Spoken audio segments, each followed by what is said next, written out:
Hello everyone and my dear students, स्वागत है आप सबका मेरे यूट्यूब चैनल पे। जैसा कि हम लोगों क्लास 6, 7, 8 के सारे चैप्टर्स को कवर कर रहे हैं, कॉन्सेप्ट्स को कवर कर रहे हैं। और अभी फ़िलहाल पिछली वीडियो में मैंने स्टार्ट किया था क्लास 7 के फ़िज़िक्स के physical quantities and measurement chapter को, और आज उसका दूसरा लेक्चर है। अगर आपने मेरी पिछली वीडियोज़ नहीं देखी हैं तो डिस्क्रिप्शन में मैंने प्रोवाइड कर दी है, आप लोग जा कर के उसके लिंक्स फाइंड आउट कर सकते हैं और उसको देख सकते हैं। और आप लोग पिछली वीडियो ज़रूर देखिएगा, वरना आगे की वीडियो समझ में नहीं आएगी, जिसमें मैंने खुद नोट्स प्रोवाइड कर रही हूँ मैं, और एक्सप्लेन भी उसको करती जा रही हूँ। एक बार ये फिनिश हो जाएगा उसके बाद हम लोग उसकी रीडिंग करेंगे। और अगर आप मेरे चैनल पे नए हैं तो प्लीज़ चैनल पे बेल आइकन दबा दीजिए और चैनल से जुड़े रहिए आप लोग, और नोटिफिकेशन ज़रूर ऑन कर लीजिए ताकि कोई भी वीडियो मिस ना हो। ठीक है, तो चलिए शुरू करते हैं आज की। तो चलिए स्टार्ट करते हैं। लास्ट वीडियो में हमने physical quantity, non physical quantity क्या होता है, उसके एग्जांपल्स क्या होते हैं उसको समझा था। और साथ ही साथ हम लोगों ने समझा था नॉन स्टैंडर्ड यूनिट्स वो क्या होते हैं, नॉन स्टैंडर्ड यूनिट्स क्या होते हैं, और कैसे स्टैंडर्ड यूनिट्स आए, उनमें क्या ऐसा डिसएडवांटेज था जिसकी वजह से नॉन स्टैंडर्ड यूनिट्स एक्सेप्टेबल नहीं थे। तो वो सारा मैंने पिछली वीडियो में कवर करा दिया था। अब आगे हम मूव ऑन करते हैं कैटेगरीज ऑफ फिज़िकल क्वांटिटी के बारे में। ठीक है, फिज़िकल क्वांटिटी मैंने कल ही बता दिया था क्या होता है। ठीक है, कैटेगरीज ऑफ फिज़िकल क्वांटिटी के बारे में बात करते हैं। तो सबसे पहले आपको पता है, नोट्स बनाना शुरू कर दीजिए मेरे साथ में। ठीक है, पहले हम लोग नोट्स बनाएंगे फिर मैं एक्सप्लेन करूँगी। सबसे पहला पॉइंट इसमें हो जाएगा, there are two types of physical quantity. There are two types of physical quantity. ठीक है, एक तरफ हम यहाँ बीच में ऐसे पार्टीशन कर लेंगे। ठीक है, सबसे पहले हमारे पास हो जाती है फंडामेंटल फिज़िकल क्वांटिटी। ये number 1 fundamental physical quantity.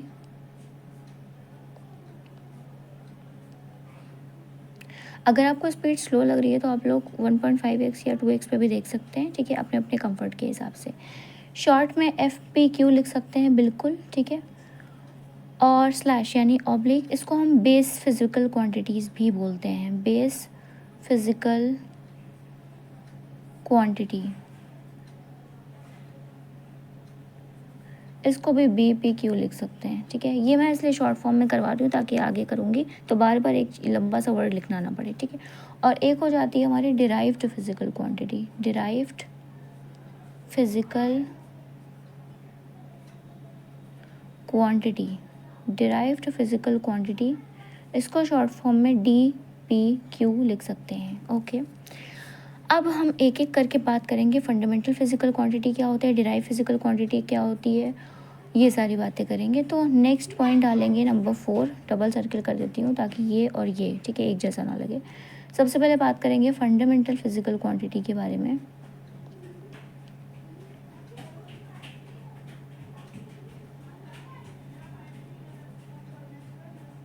Fundamental physical quantity या FPQ, ठीक है, जिसको हम बेस फिज़िकल क्वांटिटी भी कहते हैं। इसमें सबसे फर्स्ट पॉइंट होता है फंडामेंटल, यानी कोई चीज़, और बेस यानी इसका मतलब क्या होता है कि फंडामेंटल मतलब कोई चीज़ बहुत ही बेसिक हो, है ना। तो इसमें फर्स्ट पॉइंट आ जाएगा, these are independent physical quantity. Independent मतलब फ्री है, स्वतंत्र है। ठीक है, किसी के ऊपर डिपेंडेंट नहीं है, बिल्कुल सही बात। And do not depends on any other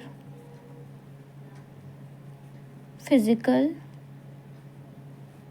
quantity, on any other physical quantity. ठीक है, अंडरलाइन क्या करेंगे यहाँ पर, इंडिपेंडेंट पे अंडरलाइन करेंगे। ठीक है, डू नॉट डिपेंड पे अंडरलाइन करेंगे। ठीक, अंडरलाइन करना भी इंपॉर्टेंट, जैसे कि हम लोग पता है कि मैं हर नोट्स में अंडरलाइन भी करवाती हूँ इंपॉर्टेंट वर्ड्स को हाईलाइट करने के लिए। तो ये क्या होती है, फंडामेंटल फिजिकल क्वांटिटी है, यानी कि इंडिपेंडेंट है। ठीक है, और ये किसी और फिजिकल क्वांटिटी पे डिपेंड नहीं करती है। ठीक है, उसके बाद नेक्स्ट पॉइंट की बात करेंगे तो देयर आर कितनी होती हैं फंडामेंटल फिजिकल क्वांटिटी, ओवरऑल अगर मैं बात करूँ 7 यस, ये वाला 7, ठीक है, फंडामेंटल फिजिकल क्वांटिटी, ठीक है, 7 को करेंगे अंडरलाइन। अब कौन कौन सी होती हैं, उसका एसआई यूनिट क्या होता है, उसका सिंबल क्या होता है, उसको हम चार्ट के फॉर्म में ड्रॉ करेंगे। सबसे पहले फंडामेंटल फिजिकल क्वांटिटी हेडिंग आ जाएगी यहाँ पे, फिर उसके बाद मैं ऐसे से बना लूँगी यहाँ पे ज़िगज़ैग लाइंस। यहाँ पर होगा इसका एसआई यूनिट, एसआई यूनिट वही जो कल मैंने बताया था ना, सिस्टम इंटरनेशनल, ठीक है। उसके बाद आगे के कॉलम में लिखेंगे इसका सिंबल, इसका सिंबल क्या होता है, ओके। तो फर्स्ट फंडामेंटल फिजिकल क्वांटिटी वैसे तो 7 होती है, तो मैं नंबर डाल देती हूँ 1 2 3 4 5 6 एंड 7, ठीक है। चलिए, फर्स्ट होता है मास, नेक्स्ट होता है लेंथ, फिर होता है टाइम, फिर होता है electric current. Electric current, current नहीं लिखेंगे आप इसको, इलेक्ट्रिक करंट ही लिखेंगे। करंट तो बहुत तरीके के हो जाते हैं, जैसे वाटर करंट हो गया, एयर करंट हो गया, बट ये हमारा बेसिकली इलेक्ट्रिसिटी से कनेक्टेड, तो इलेक्ट्रिक करंट है, ठीक है। Amount of substance, amount of substance, amount of substance, temperature, and last में luminous intensity. Luminous intensity, luminous intensity मतलब क्या होता है, देखो ल्यूमिनस मतलब होता है, ल्यूमिनस इंटेंसिटी को मैं ऐसे ही बता देती हूँ रफली। ल्यूमिनस मतलब लाइट होता है, इंटेंसिटी मतलब ब्राइटनेस, यानी कोई ऑब्जेक्ट जैसे है, जैसे कि अगर मान लीजिए कि मैंने कोई बल्ब लगा दिया, वो एलईडी बल्ब छोटा वाला और एक बड़ा वाला बल्ब है, ठीक है, तो लाइट हमको कहाँ से ज़्यादा आ रही है, या फिर अगर हमें नॉर्मली हमने इलेक्ट्रिक अप्लायंसेस जैसे बल्ब वगैरह लगा दिया और एक हमारा नेचुरल सन है, तो जहाँ से लाइट की इंटेंसिटी ज़्यादा मिल रही है, ल्यूमिनस इंटेंसिटी मतलब लाइट की ब्राइटनेस कहाँ से आ रही है, that is basically luminous intensity. आगे के चैप्टर्स में उसको और डीपली पढ़ेंगे जब हम 9 to 12 वाला सीरीज स्टार्ट करेंगे तब, ठीक है। अब मास का ऐसा यूनिट होता है किलोग्राम, बचपन से सुनते आ रहे हैं, किलोग्राम होता है, ठीक है, और सिंबल क्या होगा, केजी हो जाएगा, ठीक है। लेंथ के बारे में बात करेंगे तो मीटर होता है और इसका सिंबल एम होता है। टाइम में सेकेंड्स, सेकेंड्स, इसको SEC भी लिख सकते हैं, S भी लिख सकते हैं खाली सिंबल में इसके। इलेक्ट्रिक करंट का होता है एम्पियर, इसको A से डिनोट करेंगे। अमाउंट ऑफ सब्सटेंस की बात करेंगे, मोल आ जाएगा, MOLE, और इसको MOL सिंबल में E हट जाएगा। टेम्परेचर में केल्विन आएगा, इसमें कैपिटल K हो जाएगा। ल्यूमिनस इंटेंसिटी में होता है कैंडेला, कैंडेला जैसे सिंड्रेला नहीं होता है वैसे ही रेट करके कैंडेला, और इसमें लिखते हैं CD, ठीक है।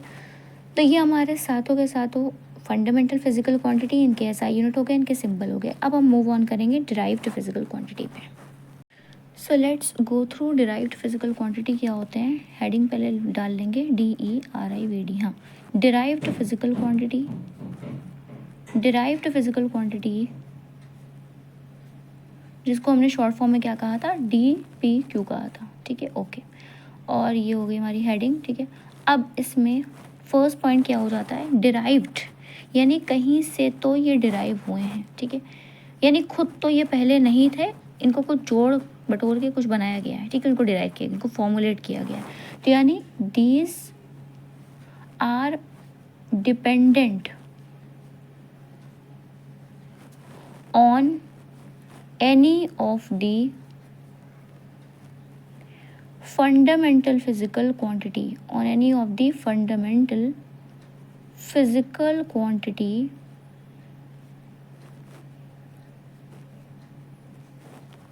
and are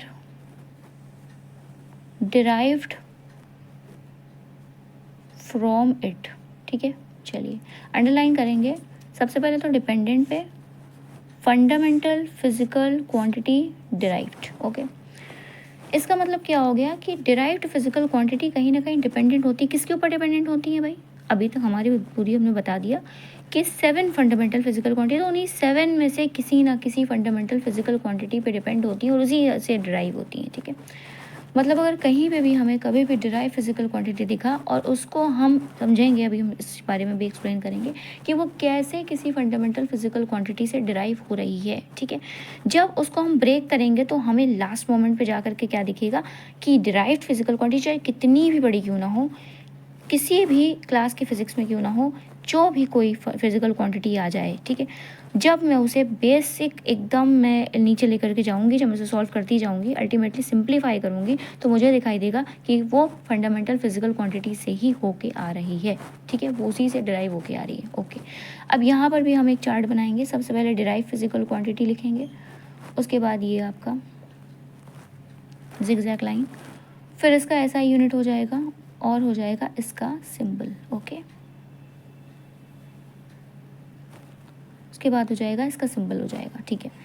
तो सबसे पहले एग्जाम्पल लेते हैं, ठीक है, क्योंकि ये जो क्लास 7 के सिलेबस में वैसे होती तो बहुत सारी हैं, ठीक है, लेकिन अभी यहाँ पर क्लास 7 के लेवल के हिसाब से, क्लास 6, 7, 8 के लेवल के हिसाब से ही बात करेंगे।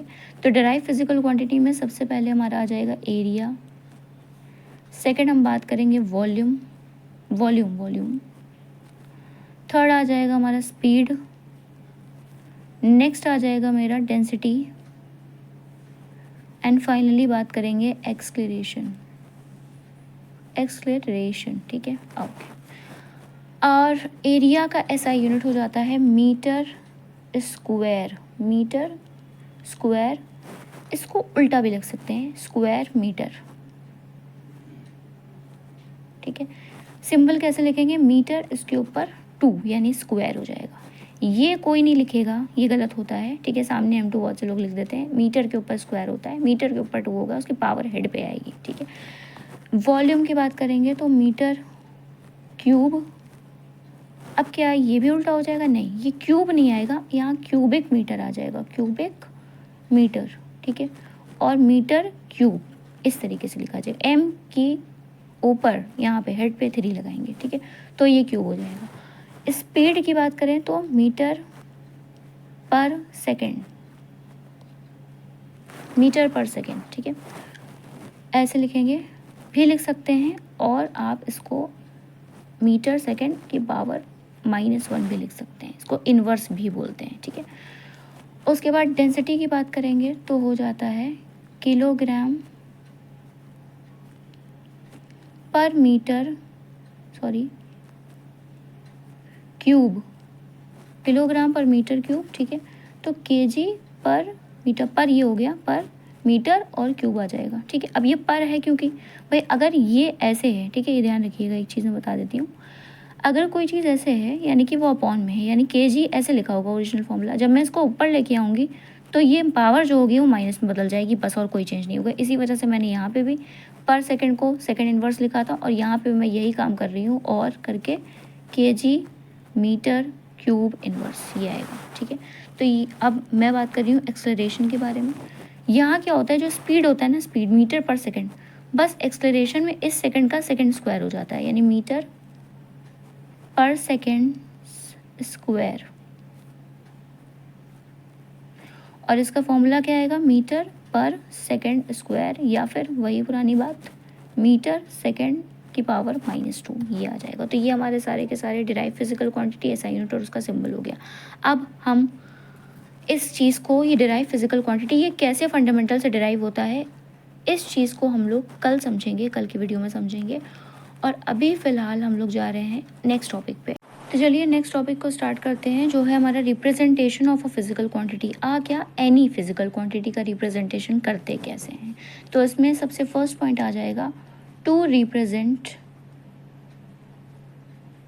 एनी फिजिकल क्वांटिटी, कोई भी हो सकती है, डेराइव भी हो सकती है, फंडामेंटल भी हो सकती है। To represent any physical quantity, two things are essential, वो क्या होते हैं, ठीक है। सबसे पहली चीज़ होती है वैल्यू और मैग्नीट्यूड, अभी बताऊंगी, समझाऊंगी एग्जाम्पल के थ्रू। नेक्स्ट होता है appropriate SI unit, of that physical quantity, ठीक है।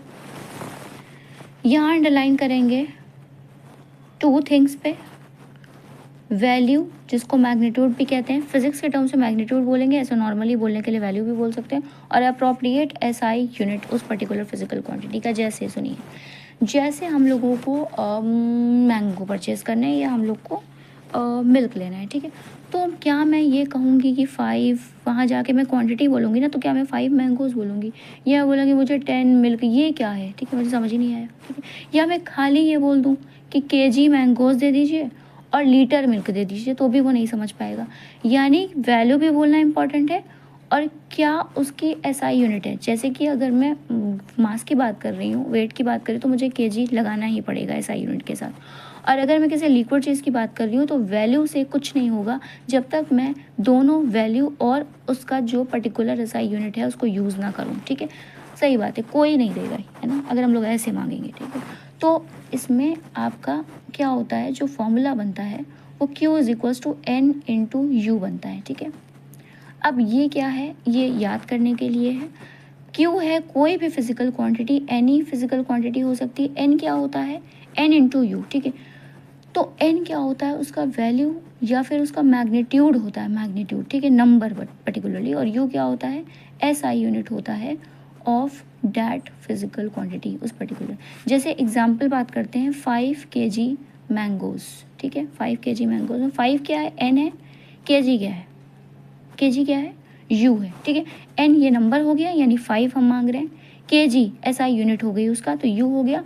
और फिजिकल क्वांटिटी बेसिकली क्या है, हमने 5 kg मैंगोज यानी किसी वेट के बारे में बात कर रहे हैं, ठीक है। ठीक है, तो आज के लिए इतना ही, और मैं आज दिखा देती हूँ कि हम लोगों ने क्या क्या किया है। पहले categories of physical quantity 2 types की होती है, जिसमें फंडामेंटल डिराइव्ड को मैंने एक्सप्लेन किया, फंडामेंटल क्या होता है, उसकी 7 की पूरी 7 मैंने जो है fundamental physical quantity SI unit और उसका सिंबल सेपरेटली समझाया, ठीक है, आप इसका स्क्रीनशॉट ले सकते हैं। देन उसके बाद में आई डिराइव फिजिकल क्वांटिटी पे, डिराइव फिजिकल क्वांटिटी के एग्जांपल्स लिए मैंने, वो होते क्या है, एसआई यूनिट उसका सिंबल, ठीक है। अब derive physical quantity fundamental physical quantity पे कैसे डिपेंडेंट है, ये जो फॉर्मूला है ये कैसे डिराइव्ड हो रहे हैं, ठीक है। और लास्ट में हमें जाके कैसे सिंप्लीफाई फॉर्म में फंडामेंटल फिजिकल क्वांटिटी मिलेगी, ये मैं आपको अपनी अगली वीडियो में एक्सप्लेन करूँगी। आई थिंक 2-3 लेक्चर्स इसके लेफ्ट हैं, उसके बाद ये चैप्टर हो जाएगा, ठीक है। और रिप्रेजेंटेशन ऑफ फिजिकल क्वांटिटी उसके बाद ये बताया, और इसका रिप्रेजेंटेशन बताया कि क्या इंपॉर्टेंट है किसी भी फिजिकल क्वांटिटी को रिप्रेजेंट करने के लिए। तो आप लोग नोट्स बनाते रहिए साथ में, ठीक है। और अगर आप लोगों के वहाँ या कोई भी जान पहचान में क्लास 6, 7, 8 का कोई स्टूडेंट है जो जिसके पास सोर्सेज अवेलेबल नहीं है, तो प्लीज़ उसको मेरी वीडियो ज़रूर शेयर करिए, ठीक है। ऐसे नीडी लोगों को ज़रूर शेयर करिए, ठीक है, मेरे नोट्स वगैरह और सब कुछ, ठीक। और आगे आने वाले वीडियोज़ में एक्सप्लेनेशन जो होगा चैप्टर का वो भी हम करवाएंगे, ठीक है। और तब तक के लिए keep learning, keep growing, goodbye, bye bye.